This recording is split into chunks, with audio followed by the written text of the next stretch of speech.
Hey, Coach Sharon Moskowitz, USA Wheelchair Rugby Strength and Conditioning Coordinator, with some really exciting videos to share with you of one of our co-captains, Chuck Melton, doing 3 exercises that aren't typically thought of as possible for incomplete quads. Now, before we get into it, I want to make it a little bit of a disclaimer. These are very advanced movements. I do not recommend anyone entering into an exercise program without first consulting a physician and seeking out a trainer, a friend, an accountability buddy that can also ensure your safety during movements, any movements. If you are getting into exercise for the first time, do not attempt these. Definitely do not attempt these at home by yourself. These are best for gym scenarios with padding.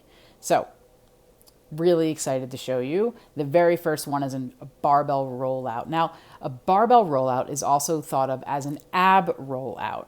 An ab rollout, as it sounds like, typically engages the core along with a lot of other muscles to help do the movement. As you can see here, Chuck has his knees on a mat. The mat's pretty thick. That ensures that he is not rubbing his knees or his legs onto the hard gym surface. You can also see that there is a little bit of a kink in his back. He is arching a good bit. We talked about making sure that there's a little bit more of a cushion or something to raise his hips a little bit more as he goes down so that he's not forcing his spine into too much hyperextension there.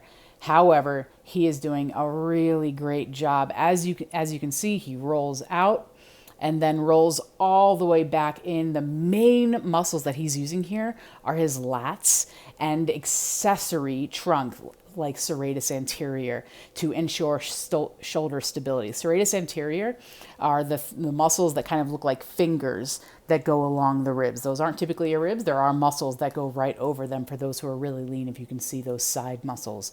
Those are the muscles that are really helping Chuck move through this. Chuck does not have trunk function, meaning he doesn't have access. He can't flex his belly, but he does have muscle there.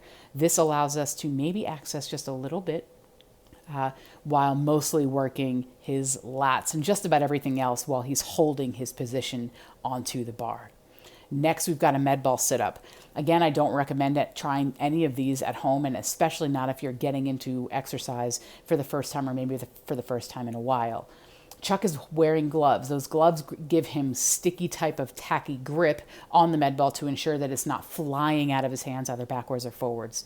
He is not a small man. He is 6'4" and I think floating around about 200 pounds, maybe a little under 200 pounds at this point. So it does take a lot of force. You'll see he throws the ball forward towards his lap, holds onto it. He doesn't release it. And that momentum of the ball pulls him up. He is using just about everything from the ribs up here. His lats as he reaches overhead, his triceps as he comes down, his delts to stabilize so it doesn't just slam him in the legs.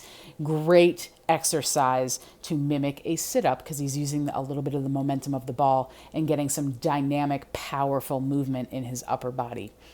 Finally, actually one of my favorite movements that can be replicated in a lot of different ways is the burpee. For standing athletes, a burpee is typically body onto the ground all the way and then off the ground by means of a jump. We can simulate this type of movement of moving your entire center of gravity or an outside object onto the ground and off the ground with a ball, doing a slam ball, a med ball pickup and throw, or moving your body that distance, which Chuck took the challenge on.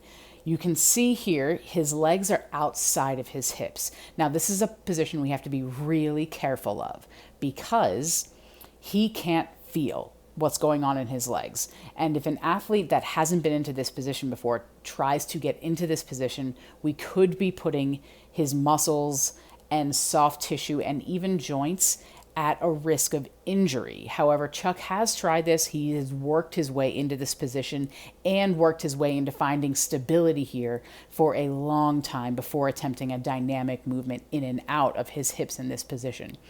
He puts his hands on the ground, walks his hand forward, does a dynamic push-up, and then uses his hips to guide him back, which pulls his weight. He walks his hands back into that seated, stable position up top. Again, this is something that he's worked at for a long time, and I'm super proud of him being able to complete and execute these burpees.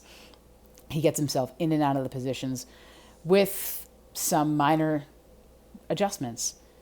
I hope that you have enjoyed this. I was super excited to receive these, and I hope you're super excited to see that really anything is possible as long as we're doing it safely and effectively. Have fun. Post what you think about these in the comments. If you are an advanced athlete and you want to give these a try, I'd love to see it as well. Talk soon.